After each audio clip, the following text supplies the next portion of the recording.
అపవాది దాడుల్లో ఉన్నాము అని మనకి ఎలాగ తెలుస్తుందంటే, గత గతము మరలా తన్నుకుంటూ వస్తుంది. పాత అలవాట్లు, పాత బుద్ధులు, పాత బూతులు, పాత జీవిత విధానము మరలా మన జీవితాల్లో తన్నుకుంటూ వస్తుంటాయంట. పేతుర్ని చూసినట్లయితే మరలా యేసు ప్రభు ఆరోహణం అయిన తర్వాత అంటాడు, మరలా వెళ్దాము, మరలా చేపలు పట్టుకుందాము, మరలా వెళ్దాము అని అంటాడు. ఈరోజు మనకి యేసు ప్రభు మన జీవితంలో లేనప్పుడు ఎలా ఉంటుంది తెలుసా అండి?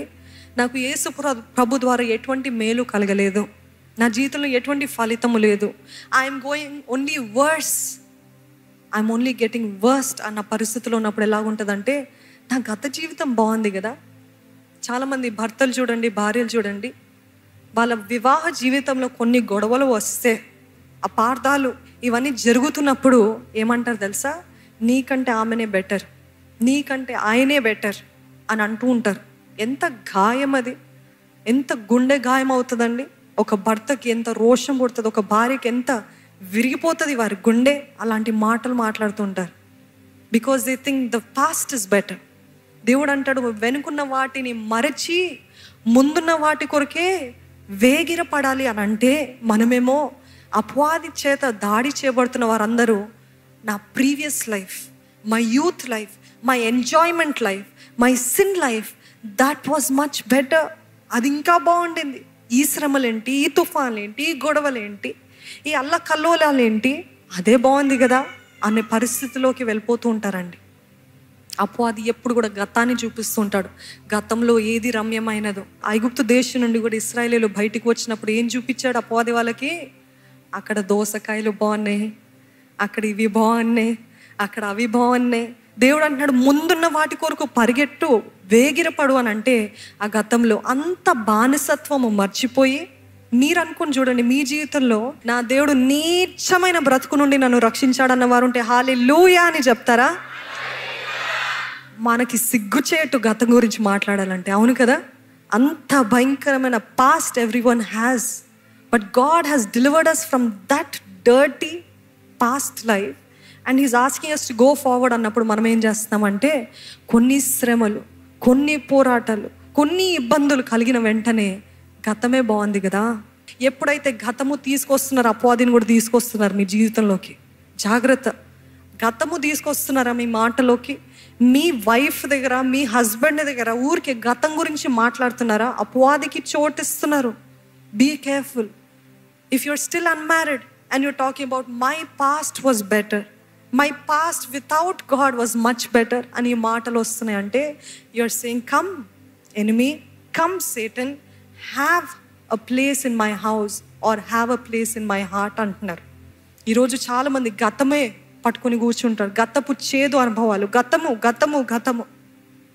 కొంతమంది ఎన్ని సంవత్సరాలు బిడ్డలు కనిన తర్వాత కూడా, నా తల్లిదండ్రులు నాకేం చేయలేదు, నా తల్లిదండ్రులు నా జీవితంలో ఏ ఒక్క ముక్క బంగారం కూడా ఇవ్వలేదు, నా తల్లిదండ్రులు నన్ను సరైన స్కూల్లో చదివించలేదు, నా తల్లిదండ్రులని వారికి బిడ్డలు పుట్టిన తర్వాత కూడా కక్ష, చేదు వారి హృదయంలోనే ఉంటుందండి. అందుకనే వారి జీవితంలో నెమ్మది ఉండదు, నిజమైన సంతోషం, ఆ ప్రేమ అది కనపడదు. ఎందుకంటే దర్ ఆల్వేస్ బిటర్. ఆ గతంలో జరిగిన దాని గురించి ఆలోచిస్తున్నారు, కానీ పర్వాలేదులే, ఏదో జరిగిపోయింది, క్షమించేద్దాములే, నేను అది ఆ భారము నా హృదయంలో పెట్టుకోనులే అనే పరిస్థితులు ఉండరు. కాబట్టి so many of our lives are still stuck, bitter, ఎదుగుదల లేదు, స్టాగ్నేషన్, డిలే. ఇవన్నీ ఎందుకు జరుగుతున్నాయి అంటే, మీ హృదయంలో ఇంకా చేదు ఉంది కాబట్టి.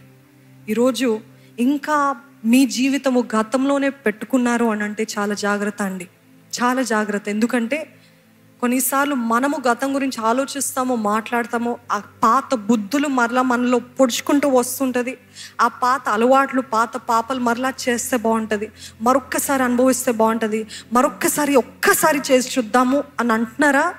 ట్రాప్లో పడతారు. అదొక వల, అదొక ఎర్ర అని మర్చిపోవద్దు. దాంట్లో ముంచి వేయడానికి అపవాది ఒక్కసారి పర్వాలేదు అని అంటాడు. కొన్నిసార్లు మన ద్వారా వస్తుంది, కొన్నిసార్లు మన స్నేహితుల ద్వారా, మన బంధువుల ద్వారా. ఒక్కసారి రావా, మనం అక్కడికి వెళ్దాం, ఒక్కసారి రావా, వి విల్ గో దేర్ అని they will start pulling you backwards. Are your friends pushing you forward or are your friends pulling you backward? ఎంతమంది చెప్పగలుగుతారు, నా స్నేహితులు నన్ను దేవుని వైపే నెట్టుతున్నారు, ముందుకే నెట్టుతున్నారు, కానీ మరలా గతానికి వెళ్దామని నెట్టట్లేదన్న వారు ఉన్నారా? మరలా నన్ను లాగట్లేదన్న వారు ఉన్నారా? We need friends who push us toward Jesus, not away from Jesus. If you have friends who are pushing you away from Jesus, I ask you to push them away from your life. Hallelujah.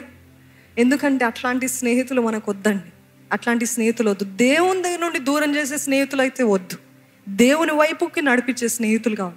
దేవుని వైపు నడిపించే social media pages కావాలి, social మీడియావి కావాలి. దేవుని దగ్గర నుండి దూరం చేసేవంటే మనకు వద్దే వద్దు, నీకు దండము, నాకు వద్దు అని చెప్పగలిగిన ధైర్యం ఉందా? అయ్యో, నా ప్రాణ స్నేహితుడు అండి, నా చిన్నప్పటి నుండి పెరిగిన స్నేహితుడు, మేము ఎంతో సన్నిహితంగా ఉండే, he's my best friend, she's my best friend, I cannot. No, you have to. స్నేహితుల్ని విడవటం చాలా కష్టం అయిపోయింది చాలా మందికి. దేవుడు కావాలి, స్నేహితుడు కావాలంటే ఆలోచిస్తారు. దేవుడు కావాలి, ఈ సంబంధం కావాలంటే ఆలోచిస్తారు. అంత ఆలోచించాల్సిన అవసరం ఉంటుందా? నిజంగా దేవుని కోసం ఖర్చు ఉన్నట్లయితే, పౌరుషం ఉన్నట్లయితే, వైరాగ్యం ఉన్నట్లయితే, నా దేవుడే నాకు ముఖ్యమని ఎంతమంది చెప్పగలుగుతారండి? దేవుని దగ్గర నుండి అంటే బ్యాక్వర్డ్స్ పుల్ చేసే స్నేహితులు మనకొద్దు, కానీ దేవుని వైపు నెట్టే స్నేహితులు మనకి కావాలి.